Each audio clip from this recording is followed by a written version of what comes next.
Faça a sua assinatura e torne-se membro do canal. Tornando-se membro do canal, você terá acesso à minha biblioteca pessoal. Você terá acesso a um acervo com muitos livros raros, falando sobre Antigo Testamento, Novo Testamento, essênios, filosofia, ciência da religião, história do judaísmo primitivo, zoroastrismo, arqueologia, entre outros temas. Fazendo o plano de assinatura ilustre da ordem, você ganha acesso antecipado a estudos e vídeos. No plano de assinatura Grão-Mestre, você conversará comigo todos os dias sobre a minha metodologia de estudos e o que eu estou lendo diariamente, tendo a oportunidade de aprender diretamente comigo e receber todos os ensinos em primeira mão.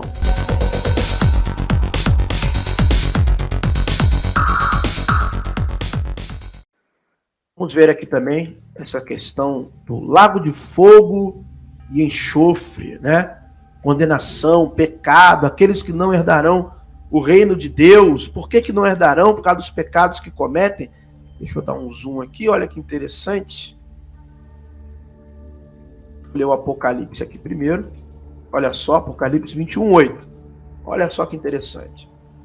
Mas quanto aos tímidos, e aos incrédulos, e aos abomináveis, aos homicidas, e aos fornicadores, aos feiticeiros, idólatras, todos os mentirosos, sua parte será no lago que arde com fogo e enxofre, que é a segunda morte. A gente tem essa construção em 1 Enoque 10, 1-6. Deixa eu descer aqui um pouco para eu conseguir ler. Olha só que interessante, eu vou ler aqui. Aqueles dois homens me tomaram e me conduziram ao norte, me mostraram um lugar terrível, onde havia todas as maneiras de torturas. Aqui, então aqui o inferno da pastora Nadir, que tem tortura. É de 1 Enoque também, ó. A pastora Nadir tá igual a Enoque.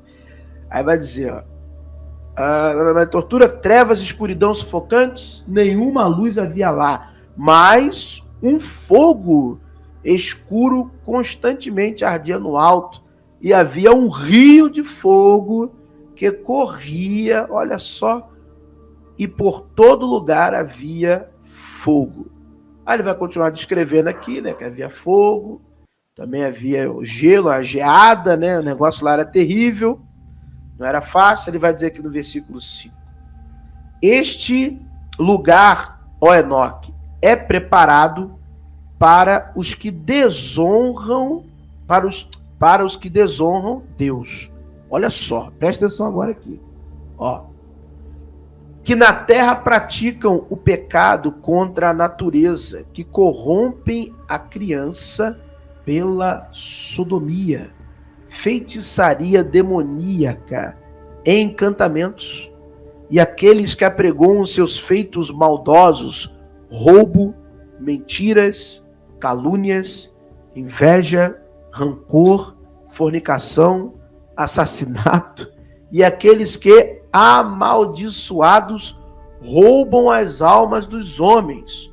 Aqui, ó, esse trechinho aqui, ele também tem num texto chamado, se eu não me engano, o Testamento de José, que vai lá naquela parábola de Mateus capítulo 25, dos bodes e das ovelhas.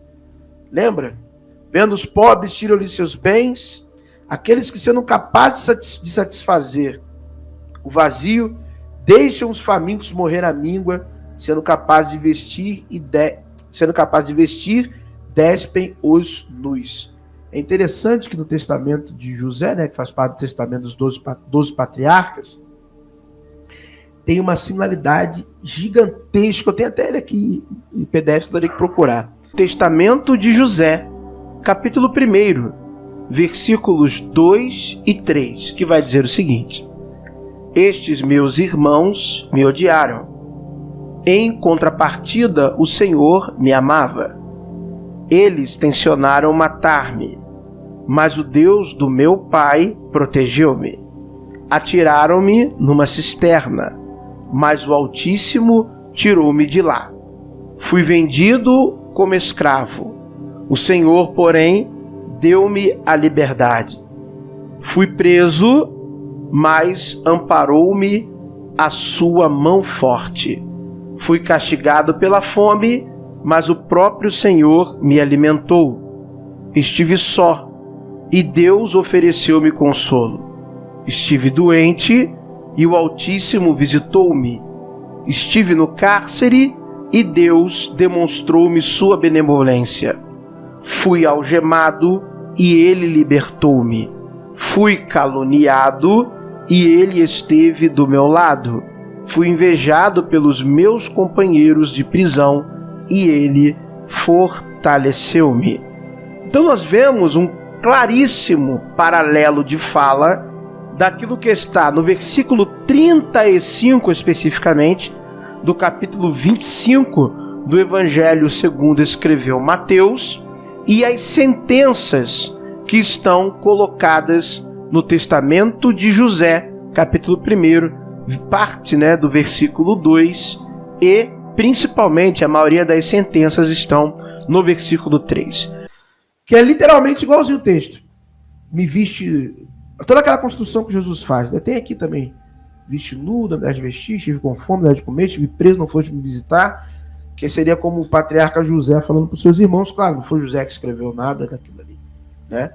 Esse trecho aqui se assemelha muito também, as questões de quem vai para a condenação, do que está em Apocalipse 22:15, do que está em Gálatas, daqueles que não herdarão o reino de Deus, os inveja, homicídio, emulações, contendas, porfias e por aí vai, Gálatas 5:19-21, e aqui, a gente vê que a condenação, ela está linkada a essa questão também de não auxílio ao próximo. Então dirá também aos que estiverem à sua esquerda: apartai-vos de mim, malditos, para o fogo eterno, preparado para o diabo e seus anjos.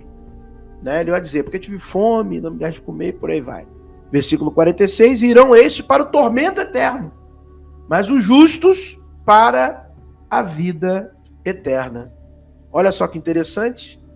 Vou ler aqui, E aqueles que não conheceram o seu Criador e curvaram a cabeça para os deuses sem vida, que é a idolatria, que não podem nem ver e nem ouvir, deuses vaidosos, que também moldaram imagens com muito esforço e curvaram-se a obras imundas.